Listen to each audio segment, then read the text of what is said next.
ہمارا ایمان تو اتنا مضبوط ہونا چاہیے کہ طوفان اپنے رخ موڑ لے، دریا اپنی موجوں کو بدل لے. ہمارا ایمان تو اتنا ہونا اتنا پکا اور مضبوط ہو جائے جس کو اقبال نے کہا تھا دشت تو دشت ہے دریا بھی نہ چھوڑے ہم، بحر ظلمات میں دوڑا دیے گھوڑے ہم. یہ محمد عربی صلی اللہ علیہ وسلم کے غلاموں کا ہی حال ہے. وہ جس علاقے میں گئے ہیں ایمان کی پختگی کے ساتھ گئے، ایمان کی پختگی کے ساتھ گئے ہیں. آ گیا عین لڑائی میں گر وقت نماز، قبلہ روح ہو کے زمین بوس ہوئی قوم ایجاد. لڑائی کے دوران، جہاد کے دوران، جنگوں کے دوران بھی نماز کا وقت آتا تو ہمارے اسلاف کا یہ حال ہوتا کہ سامنے لہراتی ہوئی تلواروں سے خوف نہیں کھاتے تھے کہ کبھی بھی وہ گردن پر آ سکتی ہے، تیر پر آ سکتے ہیں، بلکہ فوراً یہ قبلہ روح ہو کر کے زمین بوس ہو جاتے ہیں. آ گئے عین لڑائی میں گر وقت نماز، قبلہ روح ہو کے زمین بوس ہوئی قوم حجاز. ایک ہی صف میں کھڑے ہو گئے محمود و ایاز، نہ کوئی بندہ رہا نہ کوئی بندہ رہا. یہ ہمارے بزرگ ہیں، میں فخر سے کہتے ہیں. اور الحمدللہ آج فخر سے سینہ چوڑا. جو لوگ سوشل میڈیا پر بھونکتے رہتے ہیں، اور ان لوگوں کی عادت ہے صبح اٹھو 12 بجے تو یہ اٹھتے ہیں، رات بھر سوشل میڈیا پر بک کرتے رہتے ہیں علماء کہاں ہیں، خانقاہ کہاں ہیں، مشائخ کہاں ہیں، اور یہ خود بستر پہ ہوتے ہیں یا کسی کٹے پر بیٹھے ہوتے ہیں، چوک پر بیٹھے ہوتے ہیں. علماء ربانیین مشائخ پر تان و تشریح کر رہے ہیں، حالات ایسے ہو گئے، فلاں کہاں ہے. میاں تم کہاں ہو؟ ان لوگوں کو جواب میں دیتا ہوں تو بار بار خانقاہوں کو، مشائخ کو کوستے رہتے ہو. قمر غنی عثمانی صرف ایک عام آدمی کا نام نہیں ہے. درگاہ حضرت بندگی شاہ رحمۃ اللہ تعالیٰ علیہ کے صاحب سجادہ نشین. ٹھیک ہے، وہاں کی سجادگی آپ کے پاس ہے. خانقاہ کے فرد ہیں، ذمہ دار فرد ہیں، اور انہوں نے یہ ثابت کیا ہے نام مصطفیٰ کریم صلی اللہ تعالیٰ علیہ وسلم پر پھر نہ سجادگی ہے نہ خانقاہی ہے، بلکہ ہر آدمی پھر صرف اور صرف غلام رسول ہے. یہ ثابت ہونا پڑے گا، آج کرنا پڑے گا. پیر اپنی جگہ پر، فقیر اپنی جگہ پر، درویش اپنی جگہ پر، عالم و مفتی اپنی جگہ پر، قاضی اپنی جگہ پر، شیخ وقت اپنی جگہ پر. مصطفیٰ کریم کے نام کی بات آئے، ہر کوئی مصطفیٰ کریم کا ادنا غلام کی ہوگا. ہماری عزت حضور کے نام سے ہے. آج مجھے خوشی بھی ہے، اور میں بار بار اس وقت سے دعا بھی کرتے رہے، آپ سب بھی دعاؤں میں یاد کرتے رہے حضرت کو، اور اللہ تعالیٰ نے عزت کے ساتھ آپ کو وہاں سے رہا بھی فرمایا. اور ہمیں امید ہی نہیں، یقین ہے کہ اس طرح کے جیالے اب امت میں اور بھی پیدا ہوں گے. نام مصطفیٰ کے لیے ہمارا سینہ، ہمارا بدن، ہماری گردن، ہماری جان حاضر حضور پاک کے نام پر. اللہ تبارک و تعالیٰ ان کو ہر طرح کی آفات و بلیا سے نجات، تحریک فروغ اسلام کو مولا نظر بد سے بچائے، اور ظالموں کے پنجوں سے بھی محفوظ فرمائے. مولا کریم دن دونی رات چوگنی نے ترقی عطا فرمائے. بس آخر میں نصیحت کے طور پر کچھ آپ کی بارگاہ میں آپ سب کو سنانے کے لیے حضرت کی بارگاہ میں مائک پیش کرتا ہوں. آپ اہل پاک سائٹ، اہل بکرولی، اور تمام جو یہاں سے اس کے بعد یہ میسج عام ہوگا، ان سب کو نظر میں رکھتے ہوئے ایک اہم پیغام ضرور آپ پیش کرنا. السلام علیکم. السلام علیکم ورحمۃ اللہ تعالی وبرکاتہ. الحمدللہ رب العالمین والصلاة والسلام علی سید المرسلین. اما بعد فاعوذ باللہ من الشیطان الرجیم. بسم اللہ الرحمن الرحیم. ولا تهنوا ولا تحزنوا وانتم الاعلون ان كنتم مؤمنین. صدق اللہ العظیم وصدق بلغنا رسوله النبی الامین الکریم ونحن على ذلك لمن الشاہدین والشاکرین والحمد للہ رب العالمین. کہ محمد سے وفا تو نے تو ہم تیرے ہیں، یہ جہاں چیز ہے کیا لوح و قلم تیرے ہیں. محمد ہے متاع عالم ایجاز سے پیارا، پدر مادر برادر مال و جاں اولاد سے پیارا. اور محمد کی محبت دین حق کی شرط اول ہے، اسی میں ہو اگر خامی تو سب کچھ نامکمل ہے. اور میرے مرشد حضور تعالی شریعہ علیہ الرحمہ فرماتے ہیں، سگے آوارے صحرا سے اکتا سی گئی دنیا، سگے آوارے صحرا سے اکتا سی گئی دنیا، بچاؤ اب زمانے کا سگانے مصطفیٰ کا. درود پاک پڑھیں. اللہ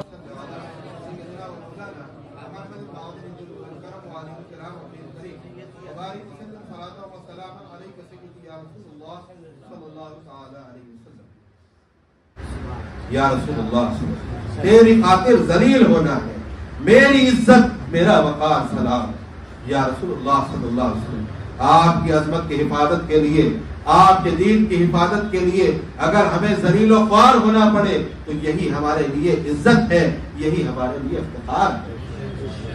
لیکن حضور کی عظمت پہ حملے ہوتے رہے، ہم بڑے چیئرمین بن کر کے ایم ایل اے بن کر کے بیٹھے رہے، ہم بڑے کارپوریٹر ہو کے بیٹھے رہے، اور ہم بڑے مسند نشین ہو کے بیٹھے رہے، ہم بڑے جبہ و دستار سجا کے بیٹھے رہے، تو میں بڑی معذرت کے ساتھ عرض کرتا ہوں کہ یہ عزت نہیں ہے، یہ حقیقت میں ذلت و رسوائی ہے۔